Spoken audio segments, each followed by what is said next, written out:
ದಸರಾ ಹಿಂದೂಗಳ ಪ್ರಮುಖ ಹಬ್ಬವಾಗಿದೆ. ದಸರಾ ನಮ್ಮ ಕರ್ನಾಟಕ ನಾಡ ಹಬ್ಬವಾಗಿದೆ. ಇದು 10 ದಿನಗಳ ಹಬ್ಬವಾಗಿದ್ದು ನವರಾತ್ರಿ ಎಂದು ಕರೆಯಲ್ಪಡುವ 9 ರಾತ್ರಿಗಳಿಂದ ಪ್ರಾರಂಭವಾಗುತ್ತದೆ ಮತ್ತು ಕೊನೆಯ ದಿನವನ್ನು ವಿಜಯದಶಮಿ ಎಂದು ಹೇಳುತ್ತಾರೆ. ಕರ್ನಾಟಕದ ಸಾಂಸ್ಕೃತಿಕ ರಾಜಧಾನಿ ಬೆಂಗಳೂರಿನಲ್ಲಿ ಪ್ರತಿ ವರ್ಷ ದಸರಾವನ್ನು ಆಚರಿಸಲಾಗುತ್ತದೆ. ಆಶ್ವಯುಜ ತಿಂಗಳ 10ನೇ ದಿನದಂದು ವಿಜಯದಶಮಿಯನ್ನು ಆಚರಿಸಲಾಗುತ್ತದೆ. ನವರಾತ್ರಿ ಎನ್ನುವ ಪವಿತ್ರ ಹಬ್ಬದ ಆಚರಣೆಯನ್ನು 9 ದಿನಗಳ ಕಾಲ ದೇವಿಯ ವಿವಿಧ ಅವತಾರಗಳಿಗೆ ಪೂಜೆ ಮಾಡುತ್ತಾರೆ. ನವರಾತ್ರಿಯ ಸಮಯದಲ್ಲಿ ದುರ್ಗಾ ದೇವಿಯನ್ನು 9 ದಿನಗಳ ಕಾಲ ಪೂಜಿಸಿದ ನಂತರ 10ನೇ ದಿನ ರಾವಣನ ಪ್ರತಿಮೆಯನ್ನು ಮಾಡಿ ಸುಟ್ಟು ಹಾಕುತ್ತಾರೆ.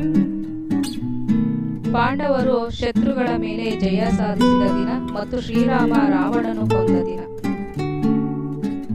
ದಸರಾದ ಕೊನೆಯ ದಿನ ವಿಜಯದಶಮಿ ದಿನದಂದು ಜಗತ್ಪ್ರಸಿದ್ಧವಾದ ಮೈಸೂರು ದಸರಾದಲ್ಲಿ ಆನೆಯ ಅಂಬಾರಿಯಲ್ಲಿ ಚಾಮುಂಡೇಶ್ವರಿ ತಾಯಿ ವಿಜೃಂಭಿಸುವ ದಿನ. ಮೈಸೂರು ದಸರಾ ಹಬ್ಬಕ್ಕೆ 100 ವರ್ಷ ಇತಿಹಾಸವಿದೆ. ನಮ್ಮ ವಿಡಿಯೋಸ್ ಇಷ್ಟವಾದರೆ ಲೈಕ್ ಮಾಡಿ, ಶೇರ್ ಮಾಡಿ, ಸಬ್ಸ್ಕ್ರೈಬ್ ಮಾಡಿ.